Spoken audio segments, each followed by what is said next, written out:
hitter yet. And the payoff pitch. Swinging a ground ball up the middle. That will get into center field. A base hit for Landon Peterson. And he's on with 2 outs here in the third. Start. Takes off, and the payoff pitch, swinging a chopper towards third and into left field. A base hit for Kevin Toon. Peterson keeps on going to third. The throw in is going to be to second base. And the Jackets, something brewing here. Runners on the corners with 2 outs.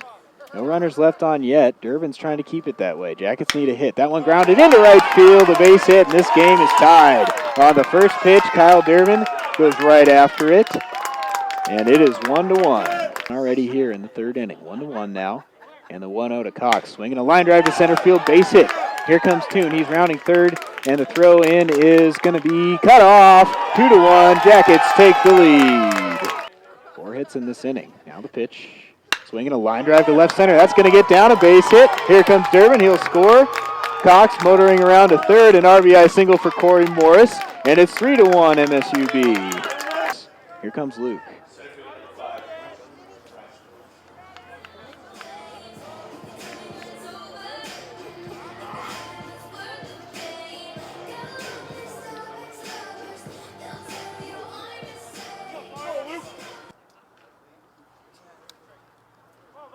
Loomis looking in. Now he comes set. 0-2 pitch to Reinschmidt. There goes the runner. Swinging a drive into center field. That one way back there. Hatfield racing back. He's not going to get this one. It is off the top of the wall in dead center. Reinschmidt stops at second. A 2-run double. Jackets lead it 5-1. Luke comes through again. Just missed. Taking Loomis deep for a second time this year. He hit it off the top of the wall in dead center. A 2-run double, and the 2-out rally continues.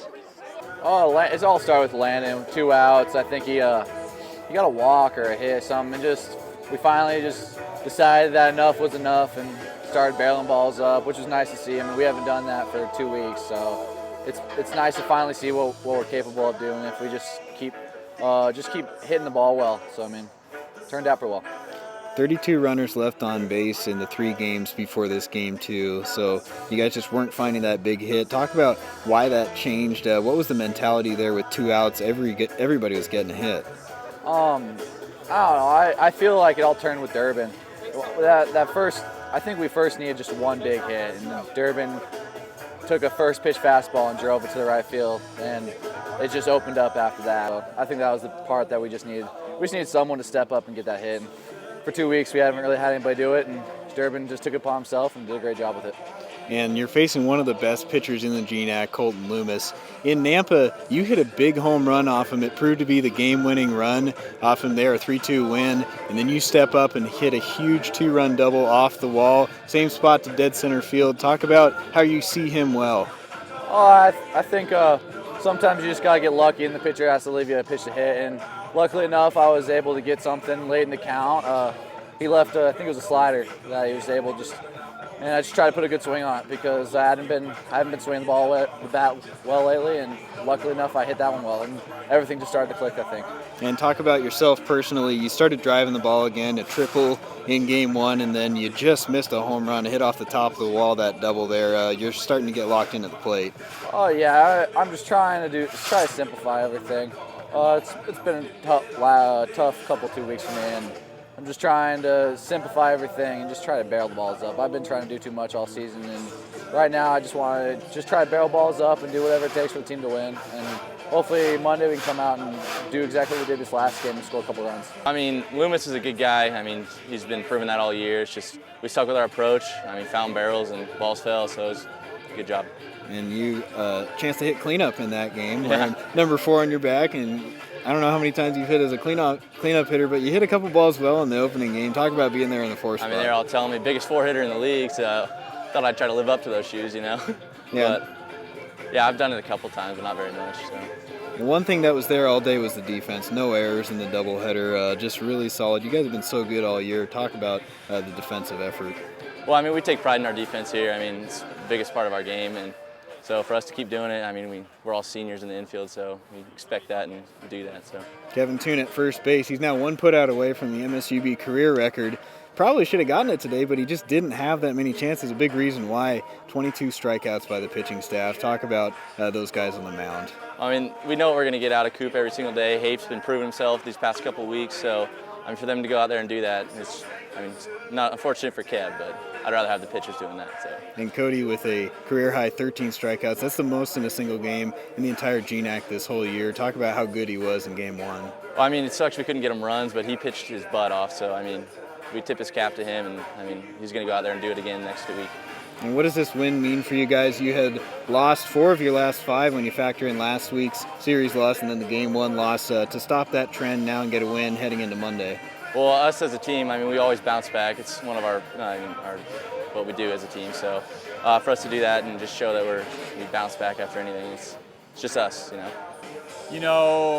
Coop was awesome today again.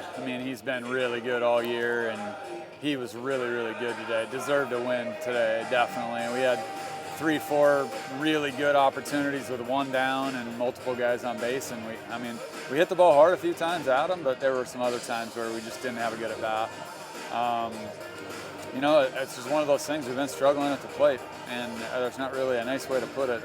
It's different guys that usually we get a lot of consistency out of the last 2-3 weeks we've really just struggled to put up runs. At St. Martin's we won with pitching and defense, and last weekend we were in a bunch of 1-run games that we struggled to score. And the first game today was very similar, and then the second game bats showed up, and we started hitting the ball all over the place. When the last out was made after Game 1 and you had lost, you had left 32 runners on base in your last 3 games, all of them losses. What was said during that post-game talk, and what fired your hitters up to come out? Well, I just told the guys that, our job is just to create more scoring opportunities. The hits are going to come if our approach is better and our approach is good, and get away from thinking I have to get a hit. You can't control that. Corey Morris is a great example in the first game. He barreled 4 balls and got nothing to show for it. He had a sac fly out of one of them, but he hit 4 balls right on the screws and didn't get anything for it. So in this game, you can't really guarantee hits, but if you hit the ball hard, eventually they're going to start falling. So, we just really talked about believing in ourselves and not allowing the game to beat you up and give our team more scoring opportunities. If we have 5 or 6 good scoring opportunities instead of 1 or 2, we're eventually going to cash in, and that's what happened in the second game. I thought we just relaxed and swung the bats. Talk about that third inning and how that changed things. 2 outs, things were not looking good. Loomis was into a groove, and all of a sudden Landon gets the hit, and then you explode for 5 runs. Yeah, Landon has a good two-strike approach and just hits a ground ball with eyes up the middle, and and then we had 4 or 5, 6 really good at bats after that, where we put the barrel on the baseball and hit the ball hard. So, we earned all of those runs, I thought, from the standpoint of just making them beat us and putting the ball in play with authority. And they had to fall in as well, but we were due an inning like that for sure. So after that, I just thought we relaxed, and we continued to tack on. So they answered back, and we continued to tack on. So I really feel like the difference even wasn't the 5-run inning; it was the tack on runs after that, the one in the 4th and the 2 in the 5th. That really kind of put us over the top and just let our guys out on defense relax. One of the big hits for you came from Luke Reinschmidt with 2 outs. He hit a double off the wall, nearly hit it out of the ballpark, and it's got to feel good to see him driving the ball again. He had a triple in the first game that he hit really hard, and hit that double hard, and then he had another well-struck ball in the second game. We've seen it in practice. He's been swinging the bat much better. It just hasn't shown up on the field, and with a guy like him that it's going to at some point. So, happy for him, and just really happy for all of our guys that kind of got rewarded for just really having an unselfish approach in that second game, and against a really, really good pitcher. There's not a better guy in our league than Loomis. So, I thought our guys, we didn't do it against a guy that was off or against a guy that was weak. We did it against one of the better guys in the GNAC. Error-free defense today. It's been there all season long, just outstanding all over the diamond. Lastly, just comment on that and heading into Monday's doubleheader. Well, I think the only reason that we're even in the hunt right now is because we've pitched and defended well the last 4 or 5 weeks. You know, we've underperformed so much on the offense side of the ball that our defense has really saved us, and our pitchers using that defense has really saved us. So, you know, you can't say enough for that for guys that just are playing catch and doing a good job, just playing fundamental defense. It hasn't even been a function of making great plays. It's just we're just making the routine plays for the most part and making the other team earn their runs. So hopefully we can just put it all together in this last stretch of the season and see our best baseball. We haven't seen our best baseball yet. So, you know, I still believe it's in there, and we're going to see it.